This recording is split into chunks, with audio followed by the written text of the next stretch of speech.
Spotify. Spotify is stupid. Do you know how much money I paid Spotify during my 15 years on this earth? No, I've not been here. I mean that I've been paying, whatever. I've been paying Spotify 15 years. I'm not 50 years. 23,000 kronor. You know? And if you don't know what 23,000 kronor is, it's like approximately $2,500 US dollars. That's quite a lot of money. And it's for a subscription service. I don't own a single piece of music because of those monies that's just gone into the cloud somewhere, and I don't have that. It's stupid. I have behind me here 100 CDs. I paid approximately like $200 for all of those 100 CDs. That's 1,300 songs or so. And it's only music that I like. A lot of them I've gotten for free. A lot of them I paid like 5 kronor for. I should stop talking in kronor. I should stop talking in US dollars. What's like 5 kronor? It's not even a dollar, you know? Less than a dollar. It's like 50 cents for one CD. CDs are so freaking cheap and you get to keep them forever. And today I'm gonna use this computer from like 2004 to prove to you that streaming music to your phone via using CDs is a viable freaking option. It's much less expensive, and it's better quality, and it's free basically. No, it's not, but you get to keep the music forever. And you know all these songs that you can't really listen to anymore because the licensing ran out on some specific part of the song, or there was a mixer involved in the song, and that mixer is now controversial and whatever. Now that music is no longer on Spotify, all of that music still. They're in here, in the CDs, and I get to keep them forever.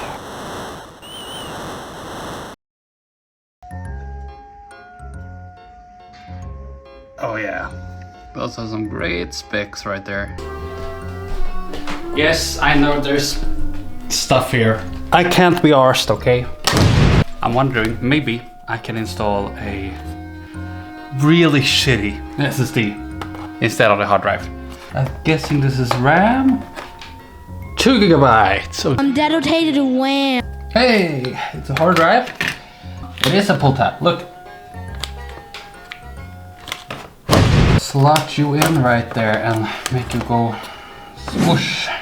I want to see if if we have a boot screen. Not a happy landing. I'm guessing delete F2. What's that? Don't know. So far, no signs of life. There you go. Now you're in there. Oh! Power.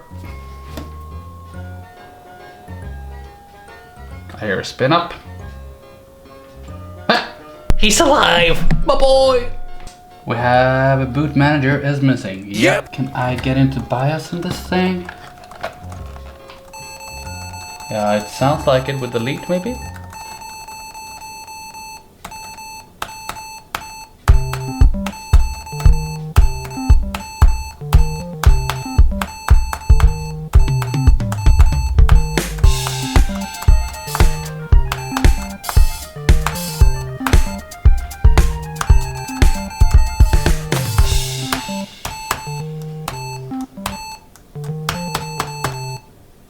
Come on, it's doing something. Okay, hang on. I need to check. Okay. Doing something wonky. Let's see. Oh my god. Hello? Chill, my dude. To do this, you simply press F2. Hey, look at that. Okay. I can't see my freaking thing here. External drive boot. Let's enable you. Let's do that. Then restart and then enter into BIOS again.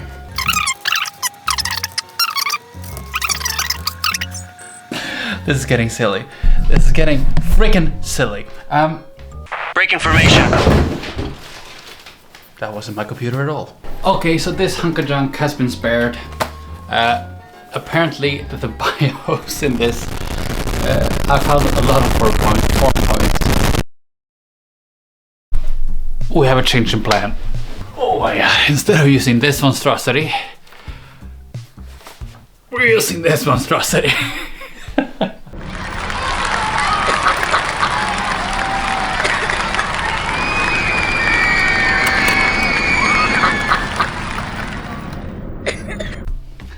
look at him. Isn't he beautiful, my boy? He's been upgraded. He's no longer a 2004 boy. He's the 2011 boy. But that means his quill quite cold. He's still quite old. He's still 15 years old. And you know, I like him. I like him a lot. And I've installed Plex. Hang on a minute. What the fuck is Plex? Plex is a front end for a media library. And what does that mean? Imagine Spotify. What do you pay Spotify for? Spotify has a bunch of music that they keep on servers. You pay them for access to that music, as well as the licensing so that they can pay out royalties to the respective artists. So we're paying for hardware and we're paying for licenses. Now, instead of paying a subscription every month, let's imagine that we buy CDs instead, and we rip them ourselves and we put those FLAC files on our own hardware, and we have it stream music to our phones and iPads and whatevers. That is what Plex does. So why do it this way? Well, we get to keep the music forever.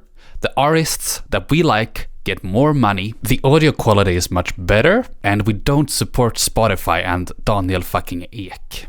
And with that, let's go back to the very excited person on screen. I have made sure that he doesn't go to sleep, so I can even bring down the freaking thing here and he won't go to sleep. And my boy is very good at staying awake, as long as I keep the battery powered, the plugged in, because otherwise he goes to sleep very fast. He's a very tired boy.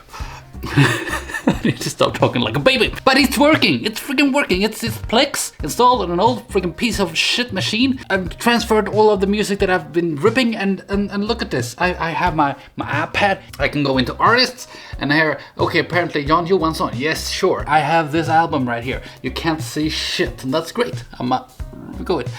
And oh my god, I just want to listen to this song. Visa från Rita Myra. Bam! And I'm playing it.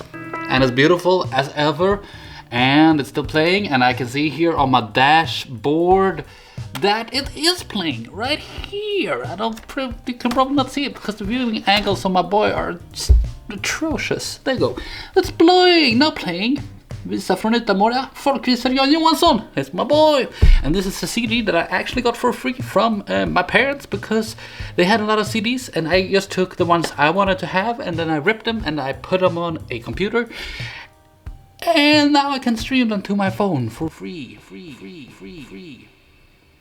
Without subscription. My boy. Welcome to my closet. You might be asking yourself, is that really a viable option using an old PC like that laptop? Yes, of course. I actually used that laptop for about a week, just listening to music straight from that laptop. Great stuff. But that was mostly just checking if it would work. And it would, and it will, and it works flawlessly. But I just wanted to show you my real boy. So I'm gonna just do like this and lower you to there, and then I'm gonna do this and look and then here and look at that. It's my real boy. This is an old Ryzen 1300X with a 750 Ti sitting in there chilling with a few terabytes of storage, and I have all of my music on there. I have a bunch of movies on there, and I'm streaming them all to my computer and to my phone and to my iPad and to my computer. And apparently, I didn't even know this, Windows has a built-in feature where you can actually download a Windows app. And so in here is my boy. This is the actual computer. I am using Windows on an app through a Microsoft app through Mac OS, and I can control everything on my boy from my laptop. What? That's crazy. Why am I even telling you all of this? The world right now is just run by tech billionaires. Amongst them, Daniel Ek.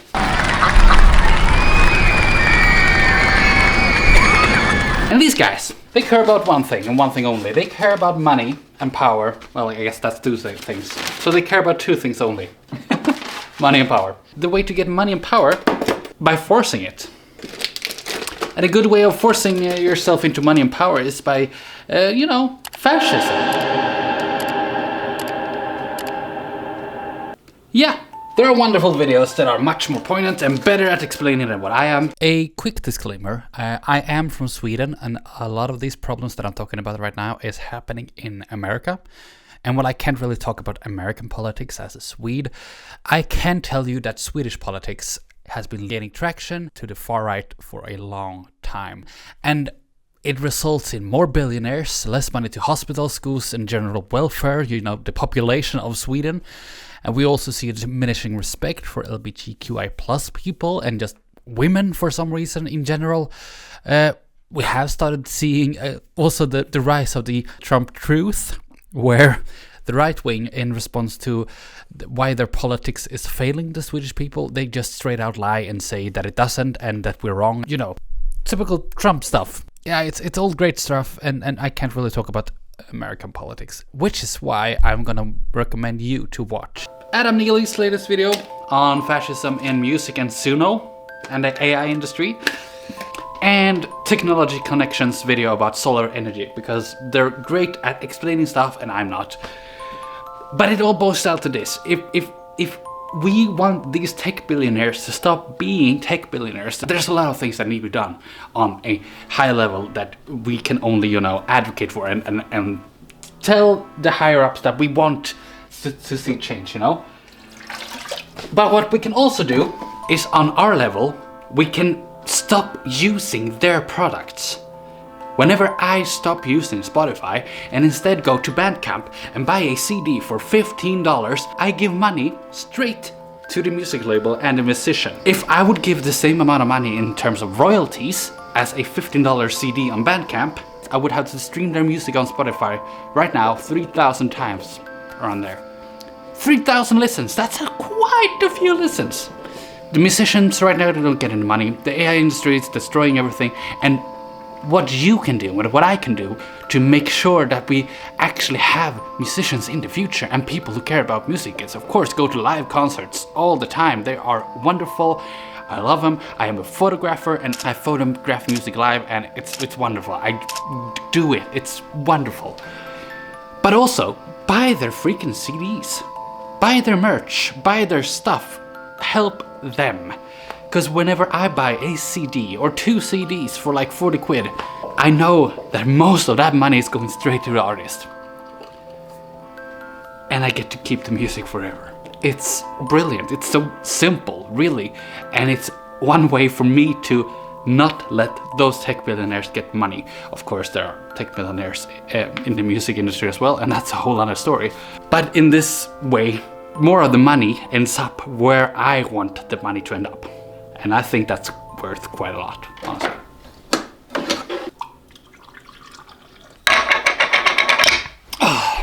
So that's why I used that old freaking computer to do this. If I have a laptop from 2011 that can stream music to me for free, and in that way I also purchase music, so I don't have to pay for them any longer. I paid for them once and then I'm done. And I give money to the people who deserve the money by using an old laptop that's barely functioning. So can you.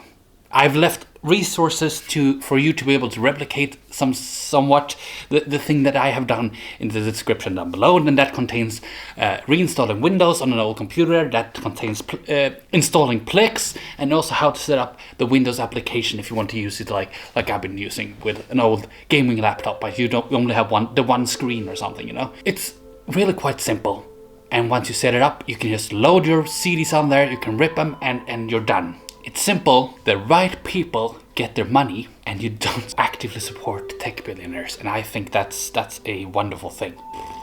It has also actually made me enjoy listening to music more, which is weird. I listen much less to music now, actually. But whenever I buy a new CD and I put it in and I get it home, I have to, I can't buy 10 CDs a month. I buy 2, 3, or maybe if they're cheap, I bought just actually yesterday 4 CDs for like $3 a pop. Great stuff. But I get them. I've been longing for these CDs, and I get them, and I put them in my DVD thing, and I rip them, and I put them on my Plex, and I put them on my iPod, and I can listen to it. And the first listen is always, it's a bit ceremonial. I've been waiting for the moment where I can actually listen to the music, and now I have the chance, and the music kind of becomes special again.